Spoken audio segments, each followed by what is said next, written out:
자, 오늘 이 본문 말씀을 중심으로 절반의 순종, 절반의 성공, 절반의 순종, 절반의 성공이라는 제목으로 함께 말씀을 나누도록 하겠습니다. 이제 큐티진 4월호죠, 그죠? 예, 그래서 오늘부터 묵상을 새롭게 시작을 합니다. 자, 이제 봄철이 시작됐습니다. 그동안 황사 때문에 너무나 이제 먼지가 자욱하게 껴서 그랬는데 어제 처음으로 날씨가 맑고 이제 며칠간 날씨가 좀 맑을 것 같습니다. 봄철이 오면 여러분 여러 가지 활동을 하고 싶겠지만 제가 정말 하고 싶은 활동 중에 하나는 우리 주정한 목사님과 김성혁 전도사님과 함께 자전거를 타고 여기서 신탄진까지 갔다 오는 꿈이 있습니다. 그래서 제가 김성혁 전도사님과 주정한 목사님께 우리 신탄진 한번 갔다 옵시다 그랬더니 주정한 목사님이 저는 자전거를 못합니다 그렇게 얘기를 하시는 거예요. 그래서 깜짝 놀라서 아니 어떻게 자전거를 못합니까? 여태까지 한 번도 안 타봤습니까? 그랬더니 태어나서 딱 2번 타봤습니다 그러는 거예요. 그럼 진짜 자전거 균형도 못 잡냐? 그랬더니 그건 아니라는 거예요. 군대 가기 전에 한 번 타보고 약간 절망을 하고 어렵다라고 생각을 하시다가 군대 갔다 와서 기적을 경험하셨는데 군대 갔다 와서 자전거를 타니까 그냥 타지더래요. 여러분 초등학교 때 저는 자전거를 배울 때 초등학교 막 들어가면서 많이 넘어졌던 기억이 납니다. 여러분 처음 탈 때 안 넘어지셨습니까? 네, 넘어지고 무릎도 까지는데 어떻게 주정한 목사님은 2번밖에 안 타봤는데 그냥 술술술 균형을 잡고 탈 수 있을까? 참 신비롭다라고 생각했는데 제가 깊이 이 문제를 갖고 묵상을 하다가 주야로 묵상을 하다가 야 이게 비결이 있다. 왜 그러냐면 여러분 자전거를 탄다라는 건 내가 타려고 배우는 게 아니라 자전거의 흐름에 내 몸을 맡기는 겁니다. 내가 힘을 빼야 자전거가 균형을 잡고 가지 내가 억지로 균형을 잡으려고 힘을 주면 그 다음부터 넘어지거든요. 근데 우리 주목사님이 말씀하시는 걸 평소에 들으면 얼마나 말에 힘이 없는지 모릅니다. 절도가 있으면서도 이 말에 힘을 쫙쫙 빼시면서 딱 하실 말씀만 이렇게 하시잖아요. 이분이 절도가 있으면서도 힘을 빼는 이게 온 일상생활과 삶 전체로 이게 뱉구나. 그래서 이게 설설설 하다가 탁 하니까 힘을 이게 균형을 잡는구나. 그래서 여러분 제가 여태까지 군대 제대하고 자전거를 타니까 저절로 타지더라는 사람은 주정한 목사님 빼고는 한 명도 못 봤습니다. 그러면서 이게 경건의 능력이 여기에 있다. 여러분 우리가 믿음 생활할 때 진짜 중요한 게 힘 빼는 거거든요. 하나님 앞에 힘 빼는 게 진짜 쉽지 않습니다. 내가 힘을 빼려면 어떻게 되냐면 마음에 욕심과 편견이 없어야 돼요. 이게 내가 막 힘을 주고 이러면 안 돼 넘어진다고 막 힘을 주면 그 다음에 꽈당 넘어지거든요. 그래서 정말 신앙생활의 흐름을 잘 타려면 정말 주님을 신뢰하면서 나를 그냥 턱 맡길 때 가는 겁니다. 꼭 이 마치 배영할 때랑 마찬가지입니다. 여러분 배영할 때 배영을 옛날 어른들은 뭐라고 얘기했냐면 송장헤엄이라고 그랬습니다. 송장헤엄이 뭡니까? 송장이 물에 둥둥둥 떠다니는 것 같다. 그래서 송장헤엄입니다. 그럼 송장헤엄은 어떻게 하느냐? 뭐 우리처럼 멋지게 손을 탁 이렇게 하는 게 아니라 그냥 딱 누워서 배를 위로 쭉 엉덩이를 쭉 이 물 위쪽으로 빼고 그냥 가만히 힘을 쭉 빼면 둥둥 떠 있는 거예요. 그럼 거기에 수납을 발만 첨벙첨벙 하면 살살살살살 송장이 떠가는 것처럼 하는 수영, 바로 송장헤엄입니다. 여러분 우리가 힘을 쭉 뺄 때 물에 뜨는데 이게 불안해서 이 머리를 뒤로 이렇게 하면서 배를 올려야 되는데 불안해서 이 머리를 뒤로 못 올려요. 왜냐하면 그 뒤로 가면 물에 잠긴다고 생각하거든요. 근데 그 뒤로 갈수록 몸이 쭉 뜨는데 요거를 못 믿고 자꾸 고개를 들려고 하다가 그냥 가라앉게 된다는 것이죠. 그래서 여러분 우리가 믿음 생활을 할 때는 하나님의 말씀의 파도를 타는 것인데 하나님의 말씀의 파도를 탈 때 우리가 너무 힘을 주지 말고 힘을 쭉 빼고 우리의 마음과 중심을 하나님께 이렇게 내어 맡기는 연습, 이게 아주 중요하다는 겁니다. 여러분 오늘부터 우리가 묵상하는 사사기는 참 중요한 말씀입니다. 왜냐하면 여태까지 사사기 바로 전에가 뭐였냐면 여호수아였거든요. 여호수아 무엇을 쳤습니까? 여호수아 성을 쳤네. 여리고 여호수아가 성을 쳤습니다. 하나님을 신뢰하면서 막 파죽지세로 이 가나안의 수많은 거민들을 완전히 그냥 박살을 내고 그 땅을 차지했습니다. 근데 그게 다 차지한 게 아니라 차지할 부분들을 좀 남겨놓고 하나님께서 여호수아를 물러가게 한 다음에 그 땅을 이스라엘에게 약속으로 뚝뚝 띄어서 분배를 했습니다. 그리고 이제 너희들이 가서 이 땅을 차지하는데 하나님의 말씀을 신뢰하고 가서 싸우면 이긴다는 거예요. 하나님의 말씀이 있으면 신뢰하고 가서 이긴다는. 그러면 우리가 해야 될 건 뭐냐? 하나님의 말씀을 전적으로 신뢰하는 겁니다. 자, 제일 먼저 싸운 지파가 어디였냐면 유다 지파였습니다. 유다 지파는 하나님의 말씀을 전적으로 신뢰했습니다. 그래서 가는 곳마다 승리했습니다. 오늘 말씀 1장에 보면 1절에 사사기에 이렇게 시작을 하죠. 여호수아가 죽은 후에 이스라엘 자손이 여호와께 물어봅니다. 하나님, 우리 가운데 누가 먼저 갈까요? 그래야 2절에 하나님이 그러죠. 유다가 올라가라. 내가 이 땅을 그의 손에 넘겨줬다. 그게 갔더니 파죽지세로 싸워 이깁니다. 8절에 유다 자손이 예루살렘을 쳐서 점령하여 칼날로 쳤다. 여러분, 예루살렘은 옛날 여부수 족속이 살던 예루살렘 성, 원래 가나안 족속이 살던 성입니다. 거기를 치고 또 11절에 더 나아가서 드빌의 주민을 치고 16절에 보면 이 겐 족속이 유다 자손과 함께 아랏 남방의 유다 황무지를 또 점령하고 또 시므온과 함께 가서 스밧에 거주하는 가나안 족속을 쳐서 진멸해서 그 이름을 호르마라고 하고 파죽지세로 이제 승리를 해가고 있습니다. 그러니까 이스라엘이 할 일은 뭐냐면 하나님의 약속을 믿고 싸우는 거죠.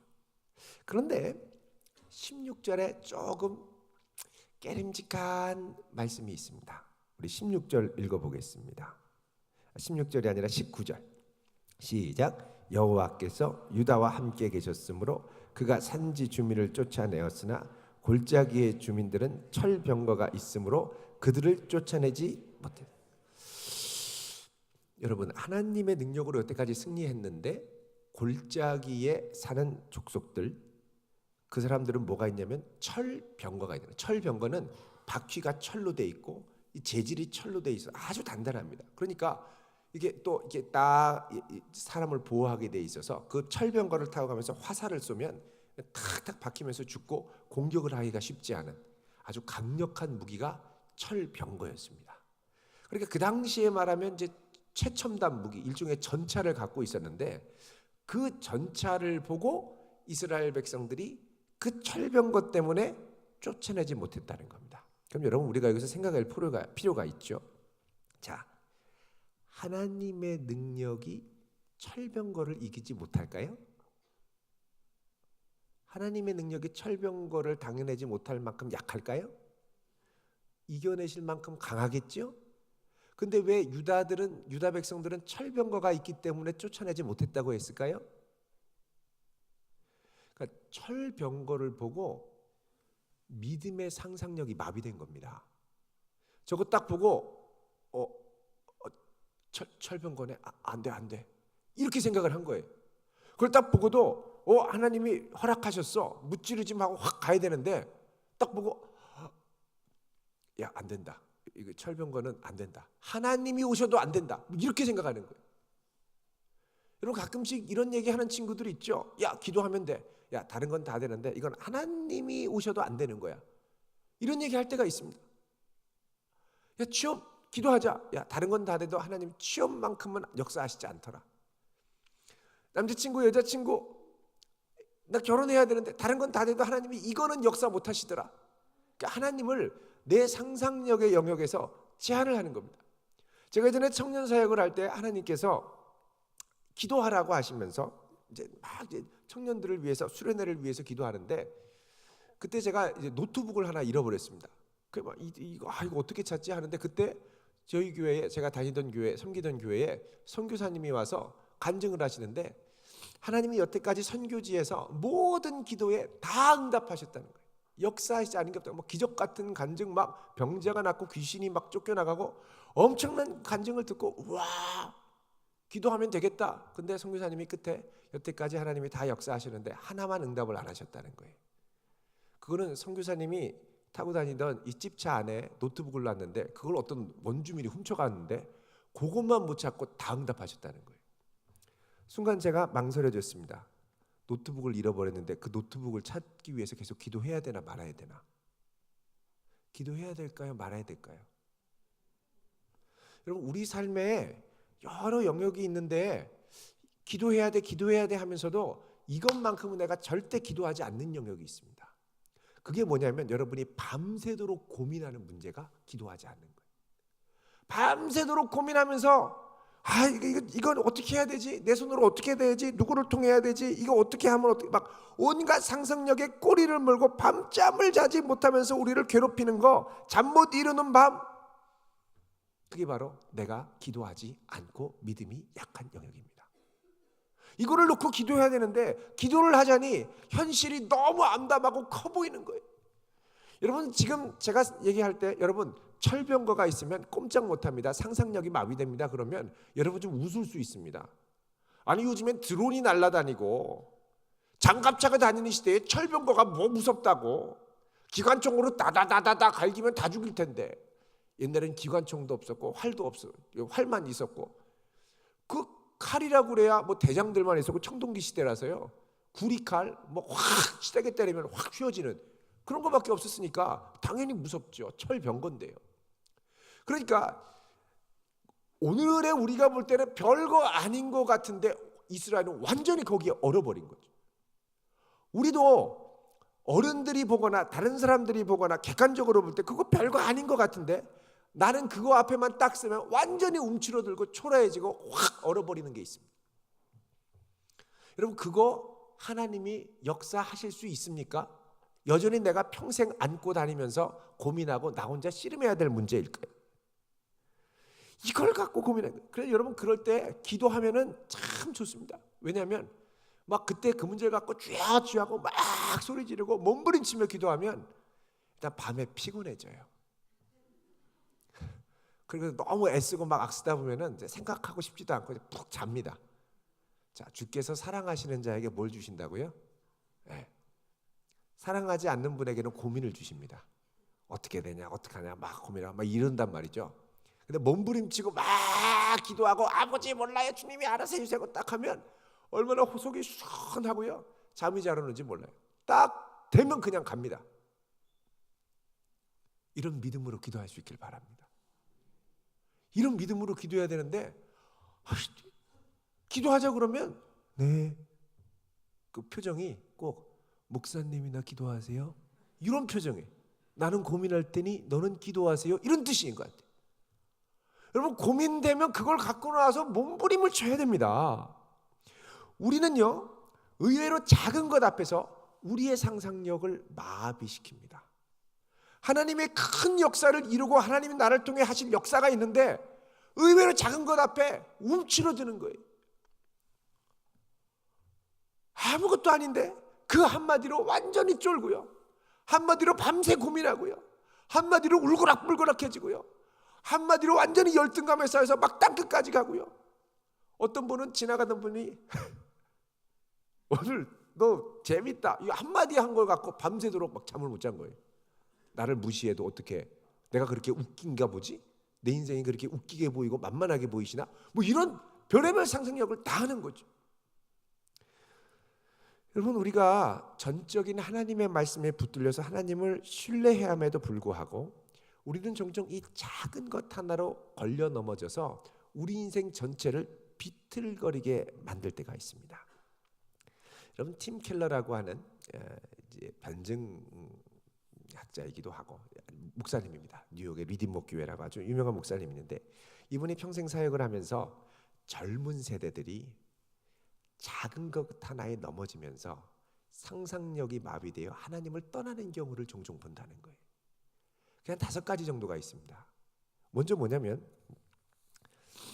청년들이 믿음을 이렇게 확신을 갖지 못하고 흔들릴 때, 그때는 뭐냐면 예수 믿지 않는 사람이 착한 사람이고 잘 나갈 때, 나는 예수 믿고 몸부림을 쳐도 겨우 여긴데 쟤는 예수도 안 믿는데 엄친하고 왜 이렇게 잘 나가는 거야? 거기에다가 인간성도 너무 착해, 더럽게 착해요. 나랑 비교가 안 돼. 예수를 믿고 착하면 모르는데 예수도 안 믿는데 저렇게 착해. 그러면 시험에 든다는 거예요. 나도 예수 믿지 말까 차라리? 여러분 이게 어떻게 하나님 없어도 저렇게 착하게 살 수 있지? 이런 것 때문에 막 우리가 흔들릴 때가 있다라는 거죠. 여러분 그 배후에는 어떤 전제가 있냐면 신앙생활을 하는 사람은 도덕적이고 선해서 그 선함으로 하나님께 구원받아야 한다라는 암묵적인 그런 율법적 전제가 우리 안에 있다라는 거예요.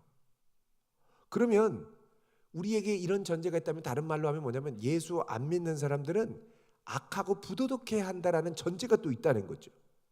근데 우리가 구원받는 건 우리가 선하고 악해서 구원받는 게 아니라 오직 하나님의 은혜로만 구원받는 거거든요. 무신론자도 선한 성품을 가질 수가 있습니다.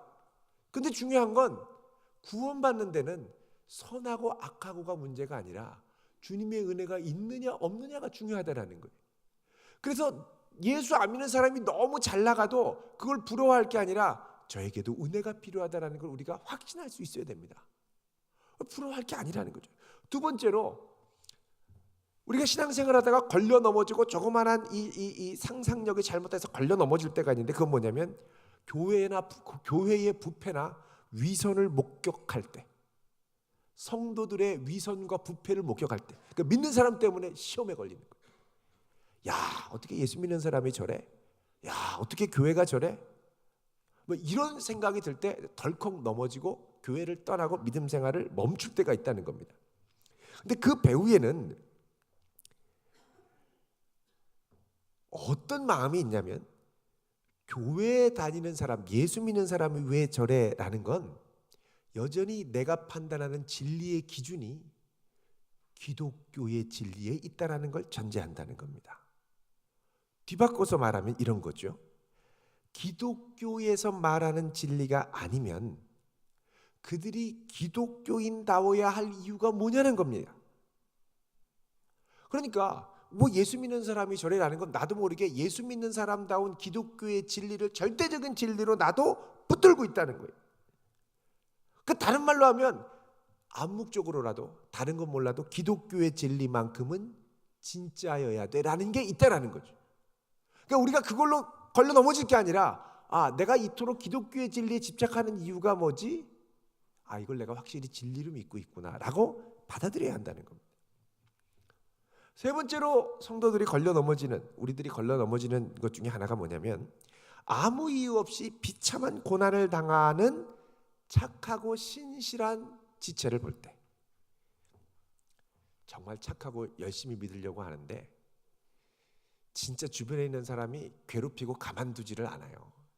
주변에 있는 인간들이 왜 이렇게 더럽고 치사하고 안 입고 온지, 이제 그런 사람을 보면서 어떻게 생각하냐면, 야, 하나님이 계시다면 어떻게 저럴 수가 있지? 이런 생각을 한다는 거죠. 하나님이 살아계시다면 왜 저렇게 좋고 착한 사람한테 이런 일이 일어날 수 있어? 근데 이런 전제에는요, 어떤 신념이 있냐면 내가 이해할 수 없는 하나님의 역사하심은 나는 거부해야 된다라는 신념이 있다는 거예요. 그러니까 하나님의 행하시는 행동, 역사는 내가 이해하는 한도 안에서 일어나야 하고 내가 이해할 수 있는 한에서 그 하나님의 역사하심과 계획을 평가할 수 있다라는 전제가 있다는 겁니다. 아주 교만한 전제죠. 과연 유한한 인간이 전능하신 하나님의 일하심을 내 이해 한계 안으로 가지고 오는 게 합리적이냐? 그렇지 않다는 겁니다. 개미가 인간을 이해 못하죠. 근데 개미가 인간 보고 키는 더럽게 커가지고 내가 원하는 거 주지를 않는다고 막 불편하고 정죄하면 말도 안 되는 거죠. 여러분, 그러면 우리의 삶에 고난이 오면 믿음을 버리고 도망가야 된다는 말입니까? 욥은 그렇게 고난 속에 있어도 더 하나님께 가까이 가지 않았습니까? 예수님도 그러셨죠. 나를 따라오려거든 자기 십자가를 지라고 했습니다. 다른 말로 하면 아무 이유 없이 비참한 고난을 당하고 어려운 신자를 보고 내가 어떻게 하나님이라면 저러시라고 도망가는 건 결국은 나는 그 진리를 인정하지만 내 기준에 맞지 않는 하나님에 대한 실망, 동시에 나의 교만함을 고스란히 드러나는 행동이라는 거예요. 네 번째로 청년들 중에, 젊은이들 중에 이 별것 아닌 작은 걸로 넘어지는 것 중에 하나가 뭐냐면 천국과 지옥의 교리가 불공평하다. 우리 주변에 보면 종종 그런 사람들이 있습니다. 아니, 어떻게 그렇게 자비로운 하나님이 지옥을 가게 하셔? 지옥에 가는 하나님은 내가 받아들일 수 없어. 여러분, 하나님이 무조건 선하신 하나님이 아니라 공의로우신 하나님이라면 우리가 이 땅을 살면서 얼마나 이 세상의 공의와 정의에 목마릅니까? 미투 운동도 하고 청와대에 청원도 넣고 국민청원도 하고, 이거 뭡니까? 다 공의와 정의를 회복시켜달라는 요구 아닙니까? 그렇게 공의를 요구한다면 하나님의 공의가 최종적인 이 세상의 공의가 되는데, 하나님의 공의가 실현될 때는 이 세상에 모든 것에 대한 심판이 있다는 겁니다. 근데 특별히 천국과 지옥을 심판할 때, 여러분, 하나님이 천국과 지옥을 심판하는 기준은 뭐냐? 그의 중심에 예수 그리스도가 있고 하나님과 관계가 있는, 죄 용서함 받은 하나님의 자녀인가 아닌가 하는 겁니다. 천국은 어떤 곳이 천국이냐? 하나님 계신 곳이 천국이고, 지옥은 어떤 곳이 지옥이냐? 하나님 계시지 않은 곳이 지옥입니다. 그게 핵심입니다. 아무리 착해도 하나님이 계시지 않으면 그는 천국에 함께 할 수 없습니다. 근데 우리가 생각할 때, 아니 저렇게 착한 사람을 지옥으로 보내? 이런 생각을 하는 거죠. 이 말은 우리 안에 하나님의 심판은 하나님 맘대로 하면 안 되고 나와 협의해야 한다는 자유민주주의와 협치의 이 정서가 배어 있는 거예요. 여러분, 하나님의 나라는 민주주의가 아닙니다. 민주주의는 국민이 주인이죠. 주권을 갖고. 그러나 천국은 창조주이신 하나님이 주인이 됩니다. 다섯 번째로, 우리가 상상력을 잘못 발휘해서 걸려 넘어질 때가 있습니다. 그건 뭐냐면 성경의 결정적인 오류와 모순이 있어서 믿지 못하겠다라고 생각하는 겁니다. 가끔씩 그런 경우 있습니다. 대학교에서 수업을 듣다가 뭐 물리학, 생물학, 지구과학, 뭐 사회학, 뭐 이런 거 듣다가, 철학 이런 거 듣다가 기독교를 믿는 건 말도 안 되는 것 같아. 성경의 이런 구절은 말도 안 되는 거야 라고 하고 걸려 넘어질 때가 있습니다. 근데 여러분, 기독교 역사가 2000년 아니겠습니까? 여러분이 생각하는 웬만한 범주의 웬만한 고민은 수천 년의 역사의 연구가 축적되어 있습니다. 연구 결과를 보면 성경 매 구절 산더미 같은 연구 자료들이 있습니다. 마음만 먹고 고민만 하고 연구만 하려고 결심하면 그 구절에 대한 어마어마한 해석들과 오류에 대한 변증들이 수없이 쌓여 있습니다.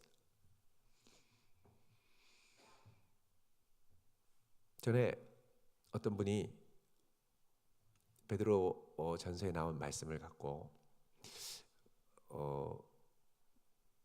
정말 예수님이 죽으신 다음에 지옥에 가셨나요? 이렇게 물어보는 분이 계셨어요. 물론 이제 바이블 백신 교리반 되게 자세히 얘기합니다만, 이 말씀을 갖고 그런 찾아봅시다 하고 제가 찾아봤는데, 요 한 구절, 지옥에 있는 영들에게 복음을 선포하시니라는 이 한 구절을 갖고 박사 논문 하나가 있습니다. 이 구절만 갖고 300페이지짜리 논문이 있어요. 그러니까는 모든 난해 구절에 대한 모든 연구가 엄청나게 들어있다는. 그러니까 웬만하게 우리가 회의하고 고민하는 문제는 조금만 발을 들여다보면 웬만하면 다 안다는 겁니다. 그래서 여러분, 이 상상력의 한계를, 내가 걸리는 것 때문에 넘어지면 안 되고, 이 상상력의 한계를 눈앞에 보이는 것, 내가 듣는 것을 뛰어넘어 믿음으로 주를 바라보며 넓힐 수가 있어야 됩니다. 자, 보십시오. 19절에 철병거가 있기 때문에 이제 정복하지 못했다고 그랬죠. 근데 그 다음부터 어떻게 되냐면 상상력이 마비되기 시작합니다. 21절에 베냐민 자손은 예루살렘에 거주하는 여부수 족속을 쫓아냈습니까? 못했습니까? 못했습니다. 그러니까 마비되기 시작한 거예요. 거기에다가 그 다음에 22절에는 요셉 가문이 나오는데, 요셉 가문이 베델을 정복하려고 갑니다. 근데 베델에서 정탐을 하는데 24절에 정탐꾼들이 나와요. 한 사람이 나오는 걸 보고 딱 붙잡고, 야, 성문의 입구가 어디야? 그러면 너를 선대할게. 그러자 그 사람이 겁나가지고 성읍의 입구를 띡 가리키잖아요. 그리고 가서 칼날로 그 성읍을 치러 가는데 그 사람과 그 가족을 놓아 보냈습니다. 선대하겠다 그러니까 이 사람이 어떻게 가냐? 26절에 따로 사람들을 몰고 햇사람들의 땅에 가서 성읍을 건축하고 루스라고 해서 오늘까지 그곳의 이름이 됐다. 이방민족, 그러니까 그 원래 베델에 사는 사람들이 상당수의 사람들이 쫓아나와서 성을 따라 짓고 거기서 살았다는 거예요. 그러니까 그 성을 칠만도 한 게 사람들이 다 빠져나가서 별로 방어할 사람이 없었던 거예요. 결국은 다 빠져나갈 구실을 주고 믿음으로 공격을 하지 않으니까 믿음으로 차지할 그 약속의 땅을 온전히 차지하지 못하는 역사가 시작이 됩니다. 여러분, 우리가 믿음 생활을 할 때 이런 이성적인 오해, 또 믿음의 오해, 보는 것에 대한 오해, 듣는 것에 대한 오해, 사소한 것 때문에 우리의 신앙을 잃어버리고 무력하게 넘어지고 주저앉는 경우가 많습니다. 내 기도가 아직 응답되지 않았다고 그것 때문에 실망해서 좌절하는데 몇 년을 헤매는 경우가 많습니다. 뉴스에서 나오는 한마디를 갖고 마음의 실족에서 몇 년을 헤매는 경우가 많습니다.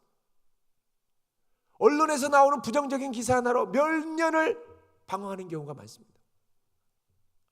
어떤 분은 전에 다빈치 코드 옛날에 댄 브라운의 소설을 보고 막 울면서 찾아왔어요. 기독교가 이렇게 날조된 건지 몰랐다고 하면서 막 울면서 이제 신앙생활 안 하겠다고 탁 팽개치고, 그게 보니까 물론 그 소설 자체도 위험하겠습니다만 말도 안 되는 주장들이거든요. 그 얘기를 들어보라니까 듣기 싫다는 거예요.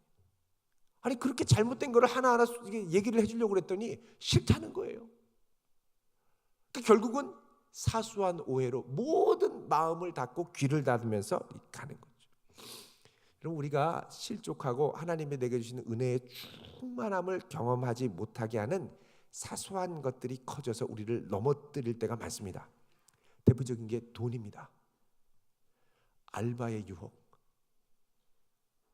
주일에도 왜 이렇게 알바를 해야 될 이유들이 많은지 모릅니다. 마음 먹으면 결단할 수 있는 건데 요번만 하다 보면 계속 늘어나죠. 이성에 대한 여러 가지 사소한 것 때문에 무너지는 경우도 많습니다. 작은 유혹. 여러분, 이런 유혹으로 우리가 하나님에 대한 온전한 순종을 다하지 못하고 절반만 축소해서 타협해서 순종하다 보면 내가 경험해야 할 하나님의 충만함을 온전히 경험하지 못합니다. 여러분, 이왕이면 하나님에 대한 상상력을 키우면서 온전히 신뢰하며 나갈 수 있길 바랍니다. 여러분, 요즘에 보면 새벽에 좀 쌀랑하잖아요. 새벽 기도에 나오는 우리 신혼부부들이 심심치 않게 보입니다. 여러분, 새벽 기도에 결혼하고 자기야 하고 제일 사랑이 꼽힐 때 자기랑 제일 하고 싶은 게 새벽 기도, 이런 청년들 계십니까? 내 비전 가운데 결혼하고 자기랑 새벽 기도 나오는 게 꿈인 사람.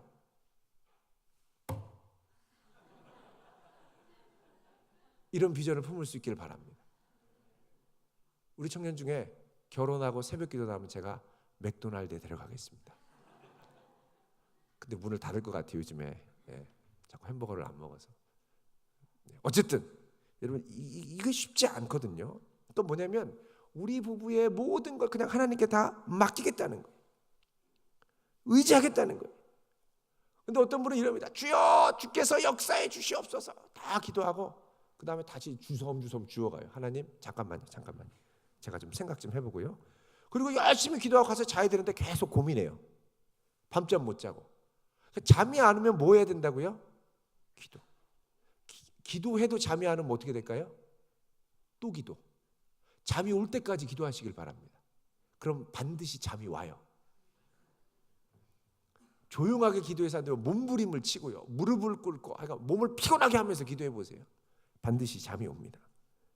밤잠을 못 자는 거예요. 고민하다가 얼마나 심각한지 이해는 갑니다.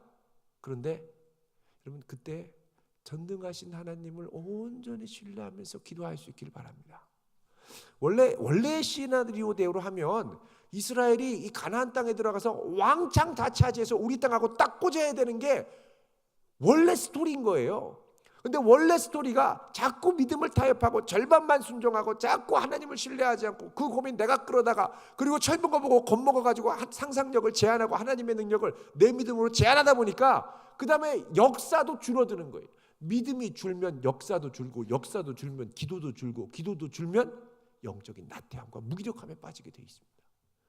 근데 내가 살아계신 하나님에 대한 분명한 확신을 갖고 그분이 내 인생을 책임지시고 인도하시고 분명히 붙들어 주신다는 걸 확신하고 경험하기 시작하면 그 다음부터 더 기도하게 되고 더 경험하게 되고 더 누리게 되고 더 확신을 갖게 되고 그래서 더 주님을 사랑하게 됩니다. 여러분 이런 은혜를 경험할 수 있기를 바랍니다. 기도하겠습니다. 거룩하신 하나님, 절반의 순종으로 절반의 성공을 거둔 이스라엘 백성이 아니라 온전한 순종으로 온전한 역사를 경험하는 능력의 자녀들 되게 하여 주옵소서. 예수님의 이름으로 기도하옵나이다. 아멘.